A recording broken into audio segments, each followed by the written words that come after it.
Good evening students आपका अपने YouTube channel music with उपासना शर्मा पर बहुत बहुत स्वागत है। स्टूडेंट्स, आप सभी जानते हैं कि हम इस चैनल के माध्यम से संगीत विषय की तैयारी आपको करा रहे हैं। संगीत विषय में जितनी भी प्रतियोगिता परीक्षाएं हैं सभी की तैयारी इस चैनल के माध्यम से फ्री ऑफ कॉस्ट कराई जा रही है। तो जो भी विद्यार्थी संगीत को पढ़ रहा है या संगीत में अपना कैरियर बनाना चाहता है, बच्चों हमारे इस चैनल को सब्सक्राइब करें और बिल्कुल फ्री में आपको कंटेंट मिलेगा हर एग्जाम का, चाहे वो यूपीटीसीटी हो, एलटी ग्रेड हो, ईएमआरएस की अभी वैकेंसी निकली है वह हो, बीपीएससी हो, असिस्टेंट प्रोफेसर हो, सभी का आपको कंटेंट इस पर मिलने वाला है।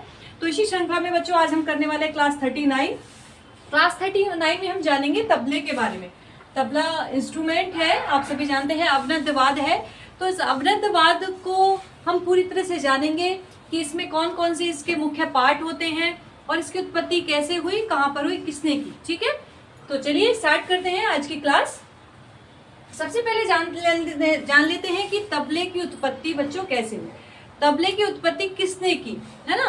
तो अगर अधिकतर जो हमारा यूपीटीसीटी में एग्जाम पूछा जाता है कि तबले की उत्पत्ति किसने की, तो वो अमीर खुसरो के नाम से ही उनका नाम जाना जाता है और इसी को सही आंसर माना जाता है। लेकिन कुछ हम प्रारंभिक बुक्स और पढ़ते हैं तो उसमें खुसरो खां नामक एक कलाकार थे, उन्होंने इसकी उत्पत्ति की थी, लेकिन माना जाता है कि अमीर खुसरो ने ही इनकी उत्पत्ति की। तो सही आंसर आपको अमीर खुसरो ही करना है। तो इसका लिख लीजिए थोड़ा सा तबले के विषय में कि तबले की उत्पत्ति, लिख लीजिए नोट डाल के, तबले की उत्पत्ति मुगल शासक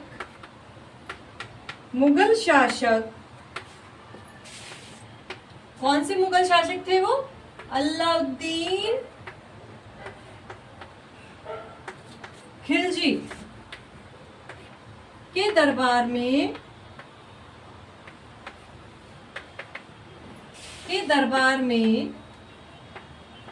अमीर खुसरो एक कलाकार थे। किनके दरबार में? अलाउद्दीन खिलजी के दरबार में थे और इन्होंने ही तबले की उत्पत्ति की। किस प्रकार से की? अमीर खुसरो ने पखावज को दो भागों में काटकर तबले की उत्पत्ति की। ठीक है बच्चों, अब पखावज से आप समझ ही गए होंगे पखावज क्या है, तबले की उत्पत्ति।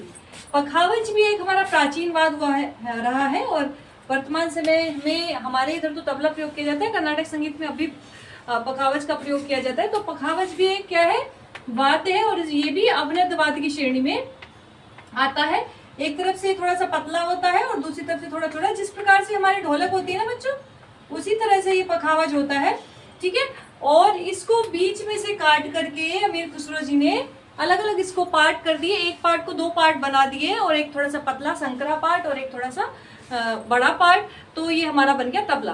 तो क्वेश्चन कई बार आता है कि तबले की उत्पत्ति किसने की? तो तबले की उत्पत्ति अमीर खुसरो जी ने की। और किसको काटकर? कौन से इंस्ट्रूमेंट को काटकर? तो पखावज को काटकर। जो नए बच्चे हैं वो ध्यानपूर्वक सुन ले ये चीजें, क्योंकि ये चीजें बार बार रिपीट होती हैं बच्चों। ठीक है, तो बार बार आती हैं। तो तबले की उत्पत्ति के विषय में पता चल गया।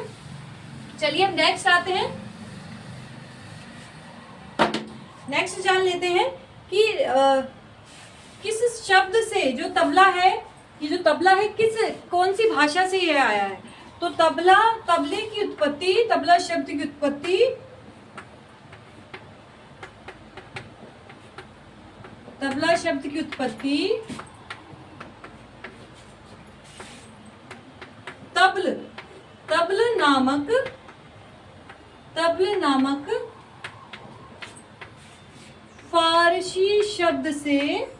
तबल नामक फारसी शब्द से हुई है। ठीक है बच्चों, बिल्कुल पॉइंट टू पॉइंट मैं आपको चीजें कराऊंगी जो एग्जाम में ओरिएंटेड है। फालतू की लिखने से कोई फायदा ही नहीं है। और जो एग्जाम में जिस टॉपिक से क्या क्या चीजें पूछी जाती हैं वो मैं आपको करा रही हूँ इसमें। यूपीटीसीटी एलटी ग्रेड में पूरी तरह से लगने वाली हैं चीजें। तो जो भी इनकी तैयारी कर रहा हो बिल्कुल अच्छे से नोट डाउन कर लें और बिल्कुल श्योर हो जाए कि अगर हम जो भी चीजें मैं आपको पढ़ा रही हूँ, टॉपिक करा रही हूँ और लाइव क्लास में जो इंपॉर्टेंट क्वेश्चन सीरीज करा रही हूँ, इनमें से ही आपका एग्जाम लगेगा। तो आप इनको बिल्कुल तैयार कर लीजिए बच्चों। तो तबल नामक फारसी शब्द से कई बार पूछा जाता है किस कौन सी भाषा थी जिससे हुआ? अरबी थी, फारसी थी, हिंदी थी, उर्दू थी, कौन सी थी? तो फारसी शब्द से इसकी उत्पत्ति हुई है और तबल नामक फारसी शब्द था, उससे ही तबला बना। ठीक है, उससे ही तबला शब्द हुआ। और इसका तबल का अर्थ होता था उस समय नक्कारा। क्या अर्थ होता था? नक्कारा। तो तबल का जो फारसी भाषा का अनुवाद है वो है नक्कारा, और इस तबला का जो शब्द बना है वो तबल से ही बना है। और तबल कौन सी भाषा का शब्द है? फारसी। ठीक है, तो ये आपको अच्छे से क्लियर कर लेना है। ठीक है, अब बच्चों हम तबले की जल्दी से हम, क्योंकि समय तो मेरे पास कम ही रहता है और मैं जैसे तैसे आपके लिए समय निकालती हूँ, क्योंकि काफ़ी बच्चे हमारे इंतजार में रहते हैं कि मैडम वीडियो डालिए, नेक्स्ट वीडियो डालिए। तो तबले के परिचय को हम जान लेते हैं कि तबले में क्या क्या उसके मुख्य पार्ट लिख लेते हैं, उसके जो मुख्य अंग होते हैं तबले के, उसके विषय में हम जान लेते हैं।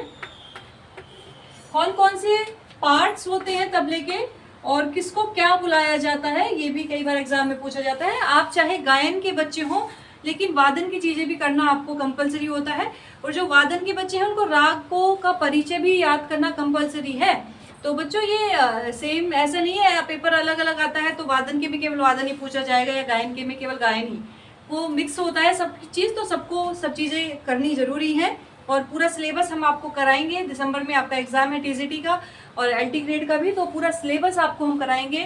पूरा सिलेबस आप करिए और इसी में से आपका एग्जाम लग जाएगा। ठीक है, तो तबले में जैसे कि आप सभी को पता है दो हमारे तबले होते हैं, एक दाहिना हो गया, एक आपका बाया तबला हो गया, एक बाया और एक दाहिना तबला हो गया। ठीक है, तो दाहिना तबला है, ये जो दाहिना तबला होता है, एक तरह से हम मान लेते हैं ये दाहिना तबला है और ये बाया तबला है। मेरा दाया, ये मेरा बाया।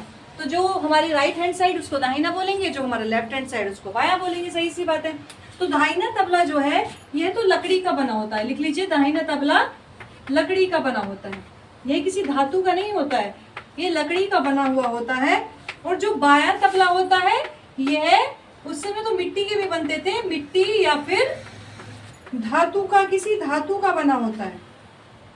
जैसे कि आजकल देखने को मिलते हैं पीतल के भी होते हैं, तांबे के भी होते हैं, जो हमारा बाया तबला होता है। ठीक है, यानी कि जो उल्टे हाथ पर होगा इसको हम बोलेंगे बाया तबला। लिख लीजिए, बाया तबला। ठीक है, दाहिना तबला केवल लकड़ी का होता है और बाया तबला मिट्टी या किसी धातु का बना होता है। तो प्राचीन समय में मिट्टी के बना देते होंगे, लेकिन वर्तमान समय में तो अधिकतर धातुओं के ही देखने को मिलते हैं। ठीक है, तो ये अगर पूछा जाए कि किस किस लकड़ी का कौन सा होता है या धातु का कौन सा होता है, तो उसको आपको जान लेना है। ठीक है बच्चों, ये जान गए आप। और बाएं तबले को हम डग्गा भी कहते हैं, ये भी आप ध्यान कर लीजिए। बाएं तबले को डग्गा भी कहा जाता है। तो कई बार ये पूछा जाता है कि इनमें से किस तबले को डग्गा कहा गया है, दाहिने को कहा गया है या बाएं को कहा गया है, तो आप बता देंगे बाएं तबले को डग्गा भी कहा गया है। ठीक है बच्चों, चलिए नेक्स्ट अब जान लेते हैं। भाई आपने देखा होगा कि जो तबला होता है, तबले के ऊपर एक पुड़ी होती है ना, पुड़ी लगी हुई होती है, उसके ऊपर ही सब ये जो चाई है वो लगी हुई होती है। तो पुड़ी को जान लेते हैं। सबसे पहले क्या होता है, पुड़ी किसको कहते हैं? तो दोनों तबलों के ऊपर लिख लीजिए, डेफिनेशन इनकी लिख लीजिए। कई बार डेफिनेशन पूछ ली जाती है कि ये चीज क्या है, तो आप बता देंगे कि ये पुड़ी है या चाटी है, क्या है। दोनों तबलों के मुंह पर चमड़ा मंडा रहता है। पता है ना आपको कि दोनों तबले के मुंह पर चमड़ा मंडा होता है। इस चमड़े को पुड़ी कहते हैं। ठीक है बच्चों, आप जानते ही होंगे भाई, और भी इंस्ट्रूमेंट है इस तरह से जिस पर हमारा चमड़ा मढ़ाया जाता है। जैसे कि सबसे पहले जो सबसे ज़्यादा हम देखने को मिलता है ढोलक, है ना। किसी भी हम कार्यक्रम में जाएं या कोई भी हमारा छोटा मोटा कीर्तन हो रहा हो, लेडीज भी आपने देखे होंगे ढोलक बजाती हो, तो वो भी किससे मंडी हुई होती है? चमड़े से मंडी हुई होती है। तो ये भी उसी तरह है, उनकी शेप चेंज हो गई है, बस ये समझिए। तो दोनों तबलों के मुंह पर जो चमड़ा मढ़ा होता है उसको क्या बोलते हैं? तो क्या ऐसे आ सकता है कि तबले के ऊपर जो चमड़ा मढ़ा हुआ होता है उसको क्या बोलते हैं? तो आप बताएंगे उसको पुड़ी बोलते हैं। ठीक है, पुड़ी उसको कहा जाता है। तो ये आप लिख लीजिए। नेक्स्ट है चाटी। तो पुड़ी के, लिख लीजिए, पुड़ी के किनारे पर या कह सकते हैं तबले के किनारे के चारों ओर, तबले के किनारे के चारों ओर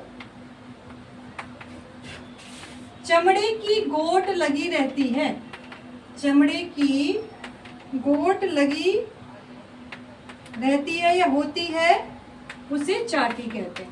ठीक है बच्चों, उसे क्या कहते हैं? चाटी कहते हैं। तो डेफिनेशन बिल्कुल जान लीजिए। पुड़ी, अब हम मान लेते हैं ये हमारा तबला है, भाई मैं इतना अच्छा तो बना नहीं पाऊंगी, ये हमारा तबला है और इस पर ये ऊपर जो है ये क्या बंधी हुई है, ये पुड़ी लगी हुई है तबले पर, ये पुड़ी लगी हुई है तबले पर। ठीक है, अब ये पुड़ी लगी हुई है तो इसकी किनारा जो बिल्कुल किनारा होगा, बिल्कुल किनारा होगा, बिल्कुल किनारा वाला जो होगा वो उसको क्या बोलेंगे? हम चाटी बोलेंगे। ठीक है, तो पुड़ी के किनारे पर या तबले के किनारे, जो तबले का किनारा होगा उसके चारों ओर एक चमड़े की गोट लगाई जाती है, उसको चाटी कहते हैं। ये अलग से लगाई जाती है, पुड़ी हम लगा देते हैं, फिर भी पुड़ी के किनारे पर फिर वापस से एक चमड़े की पतली सी गोट लगाई जाती है जिसको चाटी के नाम से बुलाया जाता है। तो कई बार ये क्वेश्चन आया है कि तबले के किनारे के चारों ओर जो गोट लगी रहती है उसको क्या कहते हैं? तो आप बताएंगे उसको चाटी कहते हैं। ठीक है, बहुत सिंपल सिंपल चीजें हैं लेकिन हम इनको ही गलत करते हैं जो अच्छे बच्चे होते हैं। तो आपको बिल्कुल ये अच्छी तरह से तैयार कर लेनी है। ठीक है, चलिए नेक्स्ट।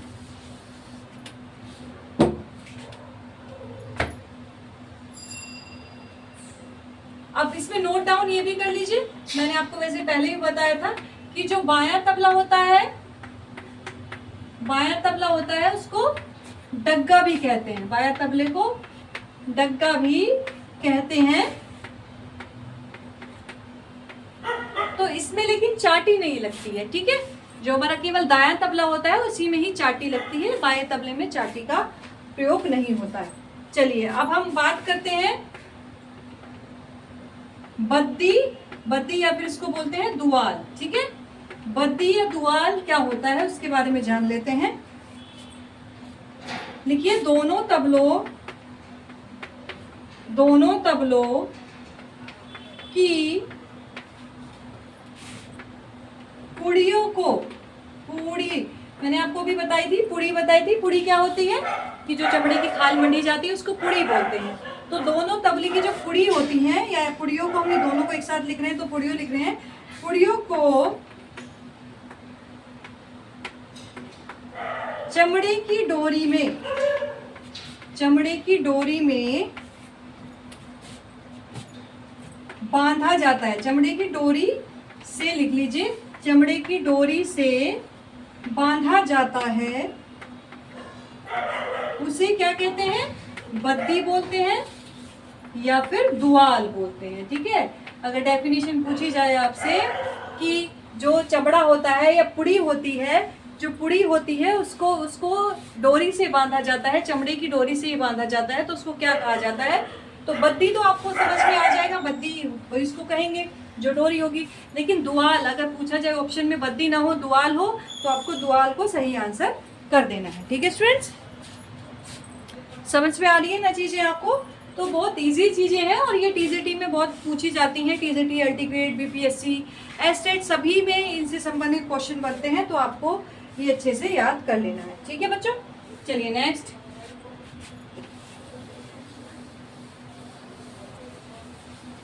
बच्चों हमारी लाइव क्लास होती है 8 बजे रोज, तो इससे संबंधित क्वेश्चंस, हम तबले से संबंधित और भी टॉपिक जो हम करा चुके हैं उनसे संबंधित क्वेश्चंस, इंपॉर्टेंट क्वेश्चंस आपको कराते हैं लाइव क्लास में। तो लाइव क्लास जरूर ज्वाइन करिएगा। रोज 8 बजे शाम को लाइव क्लास होती है, जिसमें हम ऐसे क्वेश्चन पूछते हैं जो आपके एग्जाम में ओरिएंटेड है, एग्जाम में लगने वाले हैं, बार बार पूछे जाते हैं। तो आप हमारी लाइव को ज्वाइन करना ना भूलें, रोज 8 बजे। ठीक है बच्चों, और जो भी नया आज हमारा स्टूडेंट्स कोई हमारी इस वीडियो को देख रहा है तो चैनल को सब्सक्राइब जरूर कर लीजिए, लाइक कर दीजिए और शेयर उन बच्चों तक पहुंचाइए जो संगीत की तैयारी करना चाहते हैं बच्चों।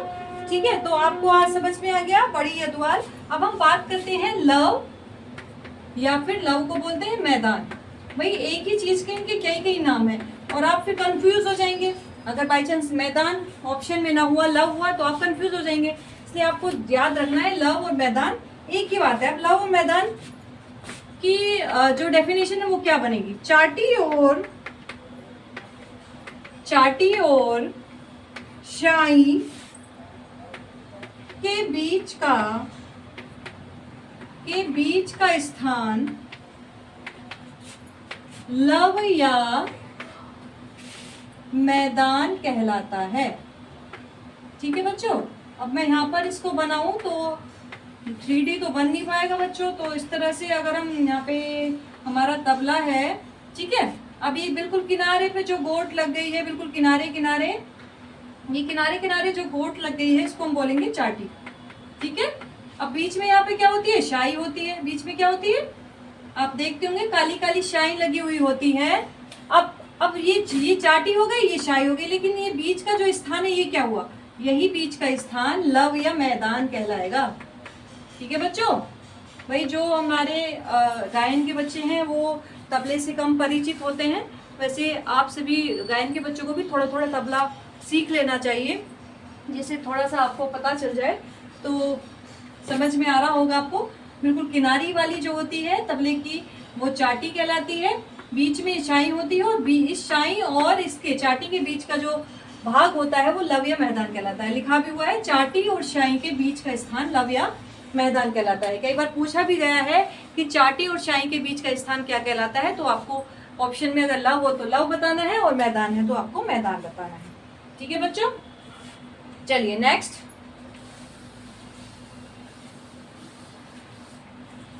नेक्स्ट बात करेंगे हम गजरा। अब गजरा भी किसका पार्ट है, तबले का ही एक पार्ट है। तो इनसे क्वेश्चन काफी पूछे जाते हैं, कितने गजरे होते हैं, चाटी में कितनी परत प्रयोग की जाती है, चमड़े की कितनी परतें होती हैं। ऐसे क्वेश्चन जानने के लिए बच्चों हमारी लाइव से जरूर जुड़िएगा। मैं आपको ये चीजें करा रही हूँ, लेकिन इनसे संबंधित मुख्य क्वेश्चन अब भी रह जाते हैं, तो उनको हम लाइव में कराते हैं, तो लाइव में जरूर आइएगा 8 बजे। ठीक है, तो अब हम गजरे के बारे में बात करते हैं। गजरा क्या है, पुड़ी के चारों ओर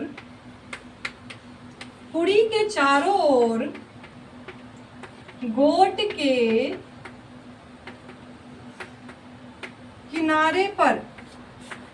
के किनारे पर चमड़े के फीते का बुना हुआ गजरा लगा होता है। ठीक है, गजरा क्या होता है, यानी क्या है, पुड़ी के चारों ओर गोट के किनारे पर। अब ये पुड़ी है हमारी, मान लेते हैं ये पुड़ी है, ये बिल्कुल किनारे पर हमारी हो गई, ये हो गई चाटी हो गई। अब ये जो यहाँ पर ये जो किनारी है पुड़ी की, यहाँ पर ये गोट इस तरह से लगाई हुई होती है चमड़े की, इसको रोकने के लिए। ठीक है, तो ये इस तरह से गुथी हुई होती है। आप कभी देखेंगे तबले को, जो हमारा रियल तबला है आप उसको देखेंगे, जैसे गजरा हम लगा लेते हैं बालों में, तो इसलिए इसका नाम गजरा रखा गया है। तो बिल्कुल किनारी पर यहाँ पर इस तरह से गुथी हुई होती है पुड़ी के चारों ओर। जो पुड़ी है हमारी, पुड़ी यानी कि पुड़ी आप समझ ही रहे होंगे, जो चमड़े की परत हम पे चढ़ाई जाती है। ठीक है, तो पुड़ी के चारों ओर गोट के किनारे पर, जो हमारी गोट होती है उसके किनारे पर चमड़े के फीते का बना हुआ गजरा लगा हुआ होता है। तो कई बार पूछ लीजिए चमड़े का जो फीता होता है उसको तबले में क्या बोलते हैं, तो आप बताएंगे उसको गजरा बोलते हैं। ठीक है बच्चों, चलिए अब नेक्स्ट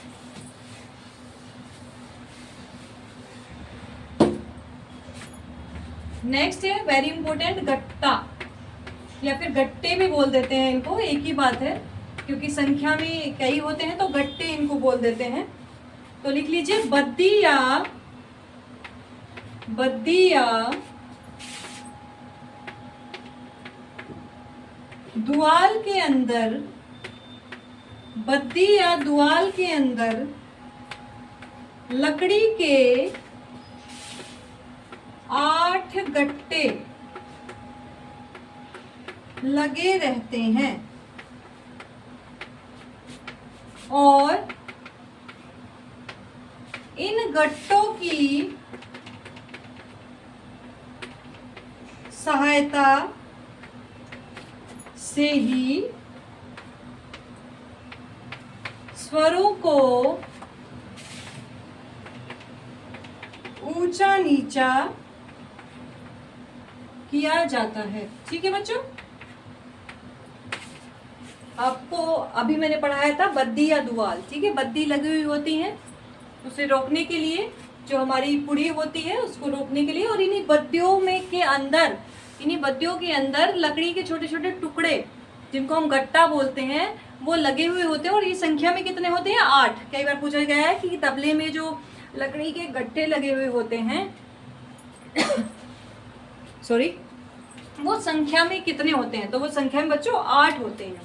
तो इन्हीं 8 गट्टों की सहायता से ही तबले के स्वरों को ऊंचा नीचा किया जाता है। ठीक है बच्चों, जैसे कोई भी स्वर में हमें राग के अकॉर्डिंग मिलाना होता है तबला, कि कभी पंचम में मिला रहे हैं या मध्यम में मिला रहे हैं, सा से ही मिलाना होता है, तो हम गट्टों की सहायता लेते हैं। जैसे कि हम कोई भी इंस्ट्रूमेंट अगर मिला रहे हैं, जैसे हम तानपुरा मिला रहे हैं, तानपुरे में स्वरों को मिलाने के लिए किसका प्रयोग करते हैं? खुंटियों का प्रयोग करते हैं। खुंटी को उतारते चढ़ाते हैं। भाई हमें स्वर चढ़ाना है तो खुंटी को हम कसेंगे, और उतारना है तो खुंटी को हम थोड़ा ढीला छोड़ेंगे। इसी तरह हमारे जो गट्टे लगे हुए होते हैं, इनका प्रयोग किस लिए करते हैं? स्वरों को चढ़ाने, तबले को चढ़ाने के लिए और उतारने के लिए। तो नोट में आप लिख लीजिए कि गट्टे को, नोट में बहुत इंपॉर्टेंट चीज है, गट्टे को, इन गट्टों को नीचे ठोकने पर तबले का स्वर चढ़ता है। ठीक है, कई बार क्वेश्चन आया है कि अगर हम गट्टे जो 8 गट्टे लगे होते हैं, लकड़ी के पार्ट्स लगे होते हैं, उनको अगर हम नीचे को ठोकेंगे तो छोटी हथौड़ी आती है इसकी, उससे हर तबला वादक उसको ठीक करता है। तो नीचे को ठोकेंगे तो तबले का वो टाइट हो जाएगी बद्दी।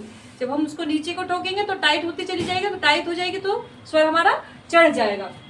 तो तबले का स्वर क्या हो जाता है? चढ़ जाता है, यानी कि तबले का स्वर ऊंचा हो जाता है। तो कई बार पूछा जाता है तबले का स्वर गट्टों को नीचे ठोकने पर होता है ऊंचा, या फिर ऊपर को करने में। तो ये भी आपको ध्यान कर लेना है कि गट्टे को नीचे ठोकने पर तबले का स्वर क्या होता है?